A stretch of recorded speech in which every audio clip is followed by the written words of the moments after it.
Bienvenue sur ma chaîne. Xavi Alonso, l'entraîneur du Bayer Leverkusen, a exprimé son avis sur la carrière exceptionnelle de Lionel Messi. Lors d'une interview récente, l'ancien international espagnol et défenseur du Real Madrid a émis l'hypothèse que l'Argentin aurait conquis plusieurs Coupes du Monde s'il avait porté les couleurs de la Roja. Avant de continuer, prends le temps de souscrire et appuyer sur la touche de notification pour les futures vidéos. Quand Messi s'est retiré de la finale de la Coupe du Monde 2014, il n'a pas attribué la responsabilité à Higuaín. De même, au cours de la Coupe du Monde 2018, nous n'avons pas été témoins d'une déclaration de Messi blâmant un coéquipier. Au contraire, il s'exprime et parle constamment au nom de l'ensemble, affirmant qu'ils ont déployé tous leurs efforts pour triompher. Ici, nous constatons que, par moments, un simple joueur au sein de l'équipe n'est pas suffisant pour décrocher des titres. Il est essentiel de reconnaître l'importance de la synergie collective. Selon lui, si Messi avait été sélectionné pour représenter l'Espagne, il aurait sans doute conquis la Coupe du Monde à plusieurs reprises. Il convient de souligner que Lionel Messi a été sollicité par la Fédération espagnole de football avant de décider de défendre les couleurs de l'Argentine. L'Espagne, victorieuse de la Coupe du Monde en 2010, aurait pu tirer profit du talent remarquable de l'Argentin. Néanmoins, c'est avec l'Albiceleste que Messi a enfin réalisé l'exploit de soulever le trophée suprême en 2022 au Qatar. En 2014, l'Argentine a subi une défaite en finale contre l'Allemagne, tandis qu'en 2018, elle a été éliminée dès les huitièmes de finale par la France. Après avoir passé 2 saisons en France, notamment au PSG, Lionel Messi a fait part de ses réflexions véritables concernant notre pays. Il ne fait aucun doute qu'il est une légende vivante du football. À l'âge de 37 ans, Lionel Messi a réalisé d'innombrables exploits au fil de sa carrière.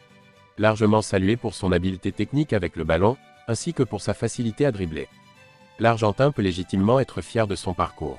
4 fois lauréat du Ballon d'Or, Léo Messi a de surcroît mené son équipe à la victoire lors de la Coupe du Monde 2022, de la Copa América, ainsi que de la Supercoupe de l'UEFA avec le FC Barcelone.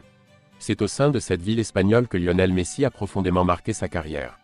Arrivé au FC Barcelone en 2004, il y a séjourné de nombreuses années, avant de se diriger vers de nouveaux horizons en 2021. C'est précisément durant cette année-là que la star du football a fait son entrée dans le monde un bouleversement total du mode de vie pour une personne accoutumée à la lumière solaire et à des températures élevées. Malgré tout, et en opposition au FC Barcelone, Lionel Messi n'est pas demeuré longtemps au sein de ce club français de renom. En effet, après seulement 2 saisons, il a franchi l'Atlantique pour rejoindre l'Inter Miami. Il est indéniable que Lionel Messi n'éprouve que peu de nostalgie à l'égard de son séjour en France, comme il l'a clairement exprimé lors d'une interview avec Bein. Cette déclaration met en lumière ses expériences peu reluisantes sur le sol français.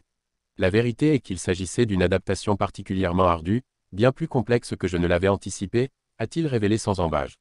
Il a ajouté: bien que j'ai des connaissances dans le vestiaire et que j'entretiens une certaine relation avec eux, il était ardu de m'adapter à ce nouveau changement, d'arriver tard et de ne pas bénéficier de pré-saison.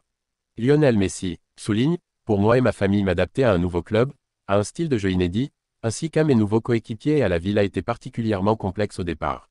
Cela constitue un bouleversement de vie dont il a manifestement ressenti les conséquences. L'ami de Kylian Mbappé, qui a passé plusieurs saisons au FC Barcelone, a également confessé qu'il n'a pas été bien accueilli par les fans français malgré des débuts prometteurs. Je pense qu'au départ, c'était quelque chose de très agréable, comme l'accueil, que j'ai mentionné plusieurs fois. En ce moment, Rafinha évolue au sommet de son jeu avec le FC Barcelone et a réussi à égaler un exploit de Lionel Messi. À Barcelone, lorsque l'on parvient à égaler l'exploit de la légende Lionel Messi, c'est indéniablement le signe d'une grande forme. Merci d'avoir regardé cette vidéo et je vous prie de laisser vos commentaires.